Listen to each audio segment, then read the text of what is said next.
За, power scaling гэдэг бол fictional буюу зохиомол дүрүүдийг хэн хинээсээ илүү хүчтэй вэ гэдгийг тухайн зурлаас одоо ингээд баримт нотлохотойгоор баттай их сурвалж ашиглаж ингээд хүчийг нь тооцоож гаргах явцыг ер нь бол хэлдэг.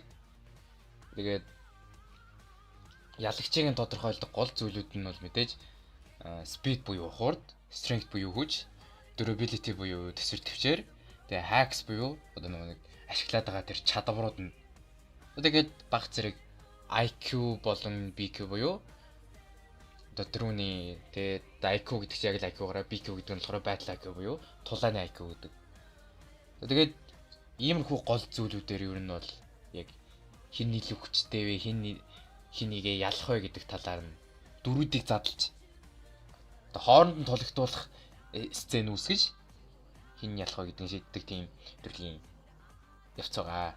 Тэгээд бас аль character-ыг ялах вэ гэдэгт айгүй том нөлөө үзүүлдэг нэг зүйл бол verse equalization буюу хоёр өөр аниме ертөнц байлаа гэж бодоход тэр ертөнцийг хооронд нь тулаан үүсгэхийн тулд тэнцвүүлдэг.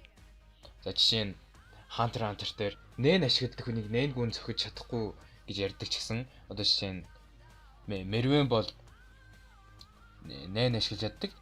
Merwen-тэй үзүүлэлтэхэд One Punch Man-ы Deep Sea King байлаа гэж бодоход Deep Sea King Merwen-ыг зөхиж чадахгүй биш.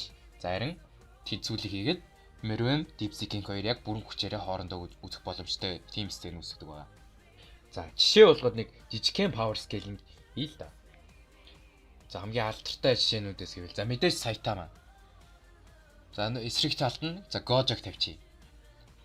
За тэгээд энэ бол нэг тийм айгүй тийм сонирхолтой тулаан мулаанч болохгүй л дээ. Яг гэвэл за манай хоёр дүр бол хоорондоо бар асар их ялгаатай тийм хоёр дүр байгаа. За яагаад юусоо тийм ойрхон тулаан болохгүй вэ гэдгийг нь одоо би харуулъя.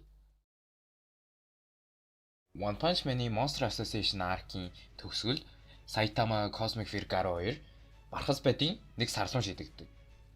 Харин тэр тулааныхаа эцэст нь Saitama найталтаараа бархас байдын гадаргуугийн тэр чигтэн дэлглээд одоо юу гэмдэ хийсгээд байхгүй болгочдөг гэж ойлгож байна. Тийм. Ганц найталтаараа. За энийг нь харсан Garo бол Saitama-г нарны эсрэг зүгт цогж шийдээд өөрөө нарны зүг харж агаад дэлхий рүү бас нэг портал гаргаад телепорт ирдэг.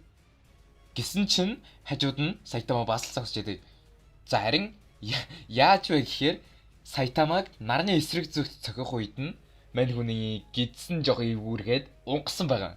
Тэгээд унгалтаараа тэр чигтээ ниссээр байгаад Garo-гийн портлоор нь орсон уу яасан? Эсвэл зүгээр шууд ниссээр байгаад дэлхий дээр ирсэн ч магадгүй Garo-г Tepid хооронд нь унгаад түрээд ирсэн гэсэн.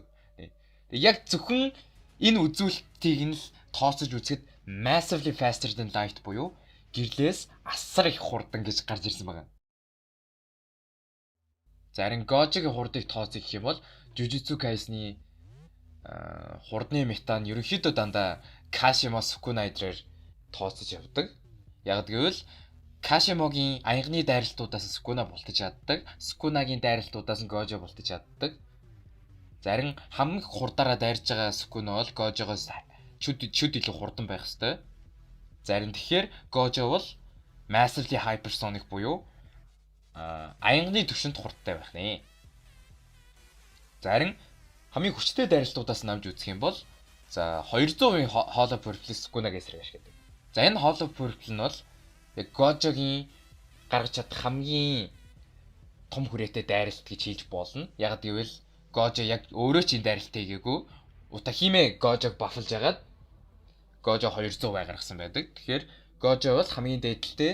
За нэг хотыг ер нь бол бараг сүрүүлэхээр гэхдээ яг бүтэн бол сүрүүлж чадаагүй. Тэгэхээр Gojo-гийн attack potency-ийн city block гэж таарч байгаа. Зарим Gojo бүр энэс илүү хүчтэй болмоор байвал байж болох хамгийн өндөр тир нь mountain буюу уулын хэмжээний энерги гаргана гэсэн. За ерөөсөө л гаргасан энергиэр нь хэрэг attack potencyтэй вэ гэдгийг тооцож гаргадаг.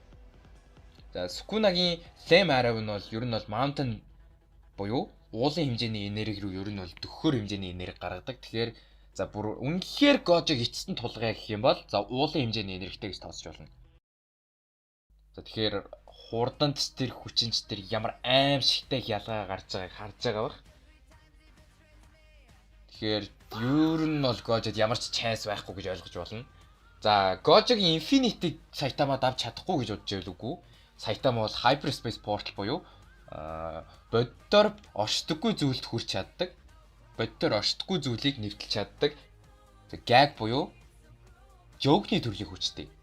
Тэгээд энэ яаж үйлчлэх юм бэ гэхээр Gojig-ийн Infinity буюу хязгааргүй гэсэн ойлголтыг тэр чигтэнд барьж авна, эсвэл нэвт алах нь, эсвэл ураатж орж болно гэсэн. За тэгэхээр Gojid Saitama ялж болох ямар ч арга байхгүй. Saitama Gojig ялах арга бол маш олон байгаа гэж ойлгож байна. Яаж л Gojig ялна. Тэгэхээр энэ тулааны дүгнэлт нь бол Saitama ялна, no diff.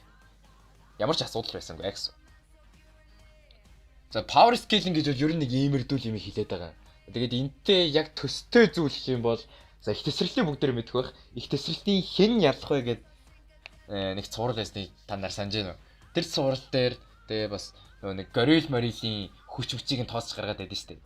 Одоо яг нэг тиймэрдүү маягаар хийн. Гэхдээ fictional character буюу бод дээр оршдоггүй дүрүүдийг хийж байгаа болохоор энэ нь физикийн үйлүүдийг зөрчөө явуулдаг гэсэн. Мэдээж бодит биш болохоор нэг хамаагүй л да. Гэхдээ ер нь бол айгүй тийм сонин ишлэлүүд нэлээх гарч ирэх бах. Тэгээд нэг иймэрдүүл байлаа. Тэгээд дараагийн бичлэгээ хүлээгээл явж байгаарэ. Тэгээд комментэн дээр бас хийлгүүлмээр байгаа power scaling гэвэл хідээрээ